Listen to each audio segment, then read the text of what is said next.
नमस्कार दोस्तों, कॉम्प्यूटेक हर्ष चैनल में मैं हर्षद परमार आपका हार्दिक स्वागत करता हूं। आज हम ये जानेंगे कि एक्सेल में स्मार्ट अटेंडेंस शीट कैसे बनाई जाती है। अगर आप नए हैं तो सब्सक्राइब करना ना भूलें।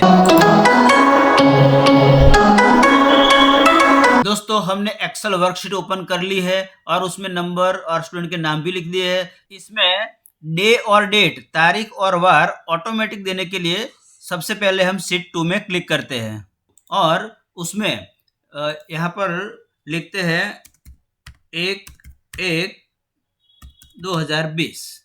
ठीक है, उसके बाद 1/2/2020 और ये दोनों को सिलेक्ट करते हैं और नीचे खींच लेते हैं।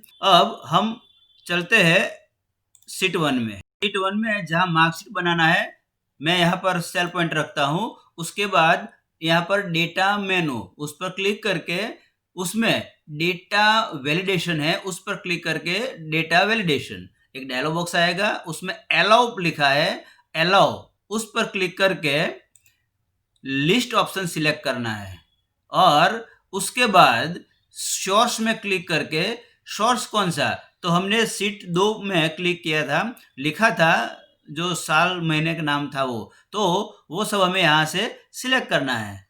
जितना भी हमने लिखा था वो हम सिलेक्ट कर लेते हैं। उसकी रेंज यहाँ पर आप देख रहे हैं, तो वो रेंज आ गई। अब हम ओके कर लेते हैं।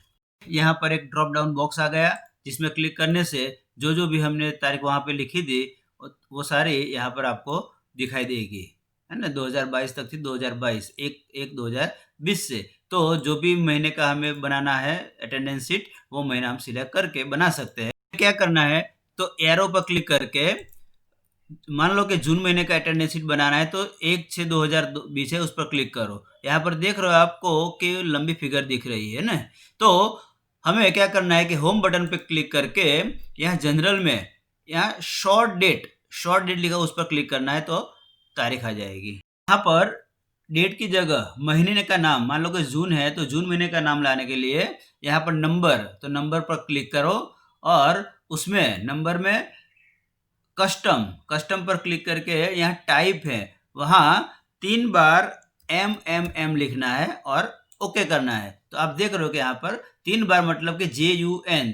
तो हमें ऑटोमेटिक तारीख देना है, इस कॉलम में तारीख देना है। तो तारीख के लिए जहाँ तारीख शुरू करनी है वहाँ पे सेल पॉइंटर रखिए, फिर इज इक्वल टू टाइप करिए, इज इक्वल टू, ठीक है ना। और जहाँ पे जून लिखा हुआ है वहीं पे क्लिक करिए और एंटर की प्रेस करिए। अब एंटर की प्रेस करने से यहाँ पर डेट 1-2 ऐसा नहीं आया, जून लिखा हुआ है। तो अब क्या करना है कि फिर वही नंबर पे क्लिक करना है, कस्टम, और यहाँ 3 बार जहाँ MMM लिखा था वहाँ हमें 2 बार DD लिखना है। DD मतलब जो डेट होती है 01, उस तरह से DD, और यहाँ पर से ओके करना है। तो आप देख रहे हैं कि 01 लिखा हुआ आ गया।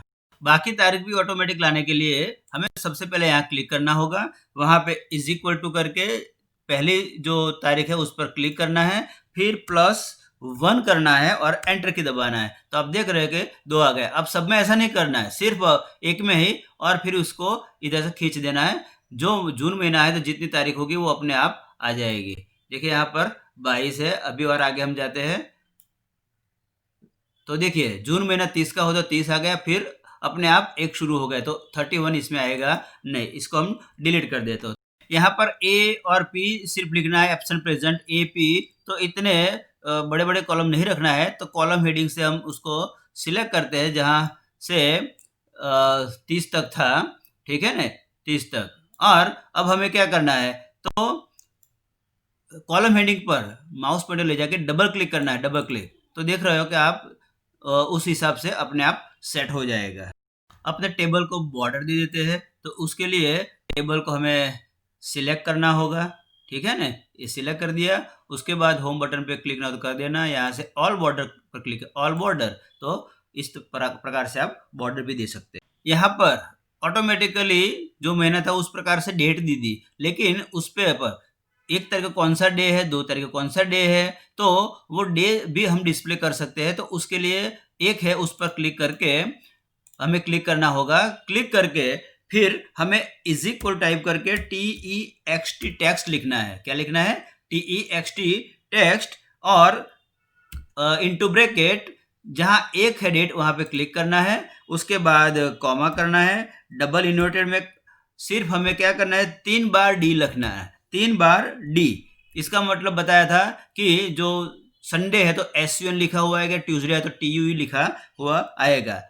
ब्रैकेट क्लोज करना है और एंटर की दबाना है। तो आप देख रहे हो कि मंडे लिखा हुआ आ गया। अब इसको हम खींच लेते हैं 31 तक, तो सारे अपने आप आ जाएंगे। लेकिन आप देख रहे हो कि वो एक दूसरे में मिक्स हो गए हैं, तो अब उसको हम ओरिएंटेशन भी दे सकते हैं। तो उसके लिए होम बटन में ही है, देखिए यहाँ पर, तो इस पर क्लिक करके हम इस प्रकार से ओरिएंटेशन भी दे सकते हैं। इसको भी ऑल बॉर्डर दे देते हैं जो जहां हमने अभी डे को सिलेक्ट किया, ठीक है, इस प्रकार से।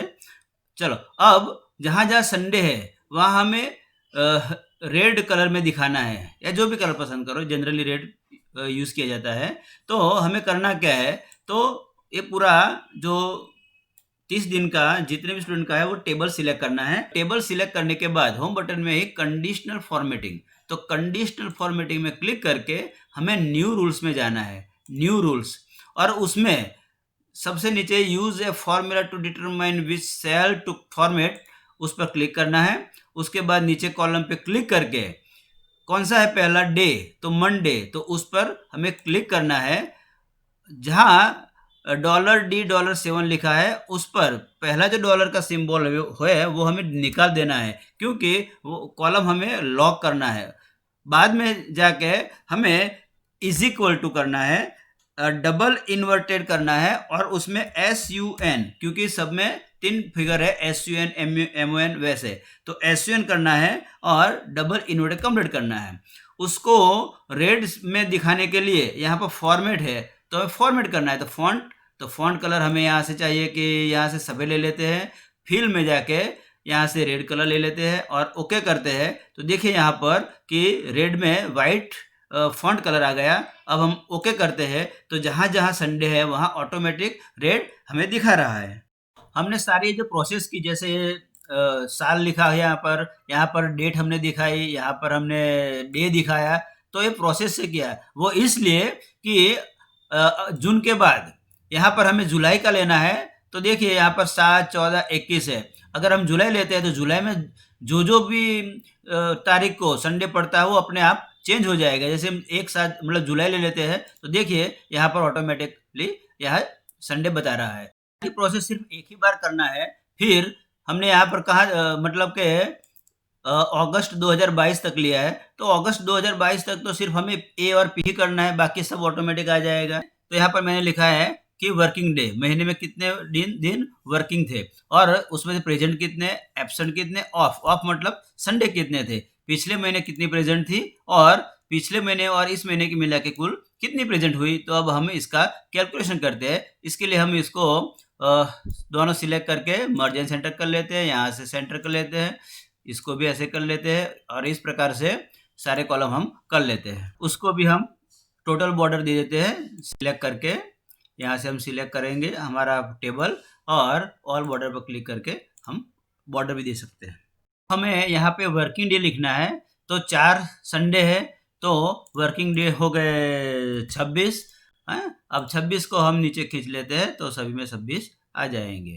स्टूडेंट कितने दिन प्रेजेंट है वो निकालना है, तो प्रेजेंट के कॉलम में हम सेल पॉइंट रखेंगे, और उसके बाद फॉर्मूला होगा इज इक्वल टाइप करके काउंट लिखना होगा, COUNT, count if into bracket, उसमें रेंज देनी होगी कि यहाँ से मतलब D9 है तो यहाँ से यहाँ तक रेंज देनी होगी। तो इसके लिए हम यहाँ से सिलेक्ट भी कर सकते हैं, और उसके बाद कॉमा करेंगे, डबल इन्वर्टेड प्रेजेंट है तो पी करेंगे, double inverted complete comma bracket complete, और एंटर की। तो आप देख रहे हो कि 23 दिन प्रेजेंट है। अब एब्सेंट कितने दिन है उसके लिए वही फॉर्मूला, सिर्फ पी की जगह हमें ए करना है, is equal to count if into bracket D9, वही सेल रेंज होगी D9 से AG9 कॉमा और ए, एंटर की दबाओगे तो पता चल जाएगा कि कितने दिन प्रेजेंट और एब्सेंट है। ठीक है ना।